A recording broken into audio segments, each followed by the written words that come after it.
कल श्री गणेश चतुर्थी है। सिर्फ वर्धा में ही हजारों परिवार गणेश जी की प्रतिमाएं स्थापित करते हैं। पूरी आस्था और विधि विधान के साथ हम गणपति बप्पा को पूजते हैं। कोई गलती ना हो इसका पूरा ध्यान रखते हैं। फिर ये नदियों में तालाबों में हमारे गणपति बप्पा के प्रतिमाओं की ऐसी हालत क्यों हो जाती है? इसका कारण है पीओपी की मूर्तियां। हमारे कुम्हार भाई महीनों मेहनत करके मिट्टी जमा करते हैं। काफी मेहनत से बप्पा की प्रतिमाएं बनाते हैं, लेकिन कुछ परिवार जाने अनजाने पीओपी की प्रतिमाएं घर लेकर आते हैं। आपकी पूजा व्यर्थ है अगर मूर्ति विसर्जन करने के बाद अगर वो कचरे की तरह पड़ी है। पीओपी की मूर्तियां सांचे में बनाई जाती है, इसीलिए आसानी से बन जाती है, फिनिशिंग अच्छी होती है, सस्ती होती है। लेकिन एक कुम्हार द्वारा बनाई गई मिट्टी की मूर्ति प्राकृतिक होती है, विसर्जन के बाद फिर मिट्टी में मिल जाती है और आपकी पूजा सफल होती है। हम इस वीडियो में किसी व्यक्ति का प्रचार नहीं कर रहे हैं, लेकिन एक छोटी सी कोशिश है आपकी और हमारी आस्था को संजो के रखने की।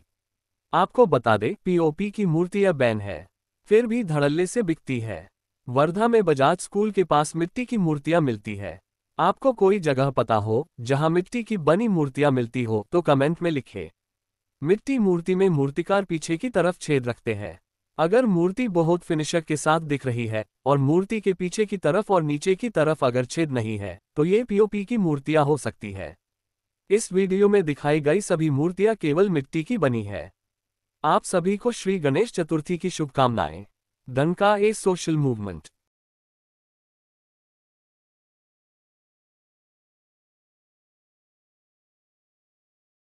ॲक्च्युली ही मातीची मूर्ती आहे, ठीक आहे।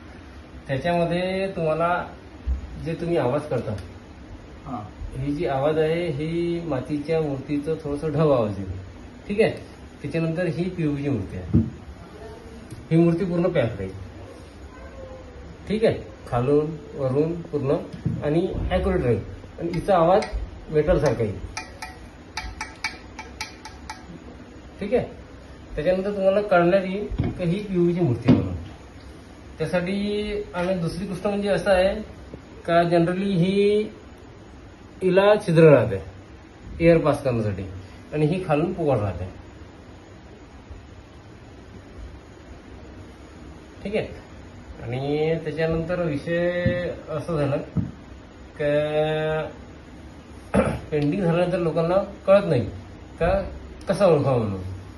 तर त्यासाठी त्यांनी एकच करावं का जे एक तर ह्या मूर्ती खालून बघा पूर्ण पोकळ आहे की नाही, त्याच्यानंतर त्यांना पाटा अवेलेबल आहे की नाही। जसं आपल्याकडे हे पाटा आहे